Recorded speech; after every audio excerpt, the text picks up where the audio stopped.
সাম্প্ৰতিক সময়ত Facebook, Instagram, YouTube, pornography, video' game, notification আৰু ফাষ্ট ফুডে আমাৰ দৈনন্দিন জীৱনৰ প্ৰতিটো মুহূৰ্তত প্ৰভাৱ পেলাইছে।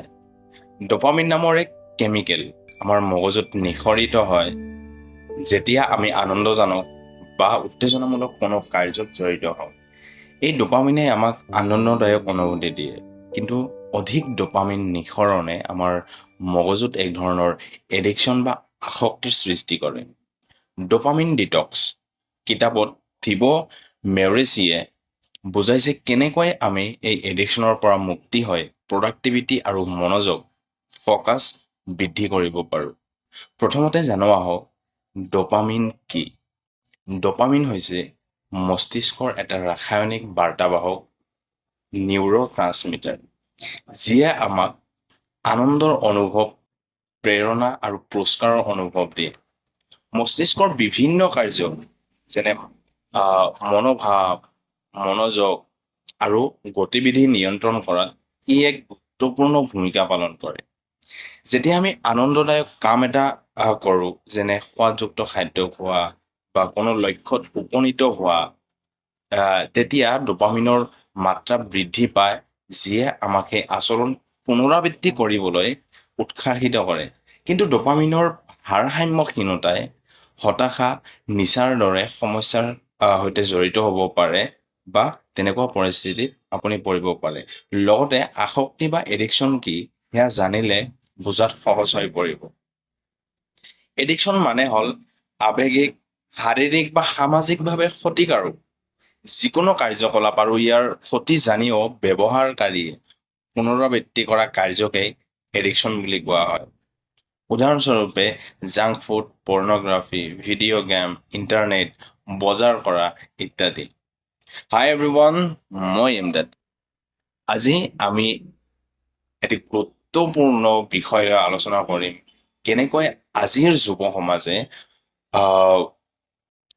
উপলব্ধ পৰ্নোগ্ৰাফিত আক্ৰান্ত হৈছে আৰু ডপামিন কিদৰে ইয়াৰ ভূমিকা পালন কৰে। Did you know what every day millions of people watch pornography online? আজিৰ ইণ্টাৰনেট যুগত পৰ্নোগ্ৰাফি এতিয়া সহজলভ্য হৈ পৰিছে।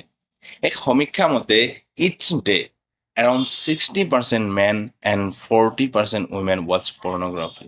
ইয়াৰ প্ৰভাৱ বিশেষকৈ 18 পৰা 24 বছৰৰ বয়সৰ যুৱক যুৱতীসকলৰ ওপৰত অধিক। এতিয়া প্ৰশ্নটো হৈছে, why are people get addicted? প্ৰথম, ইনষ্টেণ্ট গ্ৰাটিফিকেশ্যন। আমাৰ মগজুত ডপামিন নামৰ এক ৰাসায়নিক পদাৰ্থ আছে, যিয়ে আনন্দ আৰু সন্তুষ্টিৰ অনুভৱ কৰাবলৈ সহায় কৰে। পৰ্নোগ্ৰাফি দেখাৰ সময়ত মগজুৱে ডপামিন নিঃসৰণ কৰে, যাৰ ফলত উপভোগ কৰোঁতাই আনন্দ অনুভৱ কৰে। উদাহৰণস্বৰূপে ছ'চিয়েল মিডিয়া স্ক্ৰলিং বা গেমিং অলছ' ৰিলিজেছ ডপামিন। একেধৰণে পৰ্নোগ্ৰাফি চাওঁতে অতি সহজে আৰু দ্ৰুত আনন্দ লাভ কৰে। দ্বিতীয় নম্বৰ কাৰণটো হ'ল এক্সেচিবিলিটি। আজি ইণ্টাৰনেটৰ সহজলভ্যতাৰ বাবে পৰ্নোগ্ৰাফি খুব সহজে পোৱা যায়। With just a click on a phone, laptop or tablet. মাথো থাকিব লাগে ভাল ইণ্টাৰনেট সংযোগ। It is estimated that 70% of internet traffic at any given time is related to pornography. এই সহজলভ্যতা বিশেষকৈ যুৱক যুৱতীসকলৰ বাবে আকৰ্ষণীয়। 3 নম্বৰ হ'ল curiosity and peer pressure. Young people are naturally curious or pornography বিষয়ত আৰু পৰ্নোগ্ৰাফি বিষয়তহে অধিক মনত আকৰ্ষণ সৃষ্টি কৰে। লগতে বন্ধুবৰ্গৰ মাজত আলোচনা আৰু প্ৰভাৱৰ ফলত পৰ্নোগ্ৰাফিৰ প্ৰতি আগ্ৰহ বৃদ্ধি পায়। 4 নম্বৰ হ'ল dopamine and addiction. Pornography releases high levels of dopamine in the brain, যাৰ ফলত আপুনি সুখ অনুভৱ কৰে। কিন্তু অধিক পৰ্নোগ্ৰাফি চোৱাৰ ফলত মগজুৱে অধিক চাহিদা বৃদ্ধি কৰে। একেধৰণে ড্ৰাগছৰ দৰে আপুনি অধিক পৰ্নোগ্ৰাফিৰ ওপৰত নিৰ্ভৰশীল হৈ পৰে। ফৰ এক্সাম্পল, প্ৰথমতে সাধাৰণ ভিডিঅ' চালে আপুনি তৃপ্তি অনুভৱ কৰিছিলে, কিন্তু একেধৰণৰ ভিডিঅ' বাৰে বাৰে চালে ইয়াৰ প্ৰভাৱ কমি যায় আৰু আপুনি অধিক উদ্দীপক বিষয় বিচাৰি থাকে। 5 নম্বৰ হ'ল কনচিকুৱেঞ্চেছ অফ এডিকশ্যন। পৰ্নোগ্ৰাফি আসক্তিৰ ফলত ব্যক্তিগত সম্পৰ্কত প্ৰভাৱ পৰে আৰু ইট এফেক্টছ মেণ্টেল হেল্থ।